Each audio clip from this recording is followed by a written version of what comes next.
18 h, ils sont une petite dizaine de personnes réunies devant l'office de tourisme de la Grande Motte. On va faire tout un parcours qui va durer à peu près 2 heures sur le symbole masculin.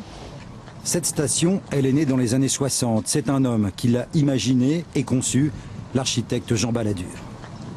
À l'époque, dans les années 63, la Grande Motte, c'était un terrain vierge avec essentiellement des moustiques, du vent, des vignes et des asperges. Le but de cette visite, c'est de mettre en avant le patrimoine de la Grande Motte, son architecture et de présenter Balladur par rapport à son profil qui est à la fois littéraire et cartésien puisqu'il a travaillé avec Le Corbusier.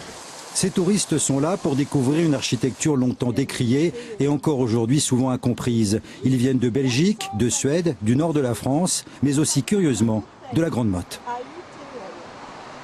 C'est une ville d'amour, la Grande Motte, et elle n'a pas toujours été comprise comme ça, elle a souvent été critiquée. C'est vrai que quand on l'a construite, il y avait du béton au départ, il n'y avait pas de végétation, mais c'est la ville la plus verte d'Europe, donc c'est quand même... il suffit de regarder, vous voyez que de la verdure. Jean Balladur a voulu créer une ville pleine de symboles, qui se lit comme un livre ouvert. Au cœur de la cité, il a bâti cette gigantesque pyramide. Pourquoi elle est fondamentale sur notre station? Parce que d'un côté, elle va annoncer le quartier rectiligne masculin, et de l'autre côté, vous allez voir côté courbe, les conques de Vénus. C'est une découverte pour moi.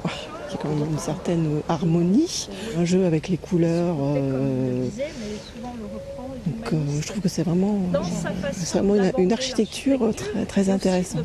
Ces visites de la Grande Motte seront organisées tous les mardis jusqu'à la fin de l'été.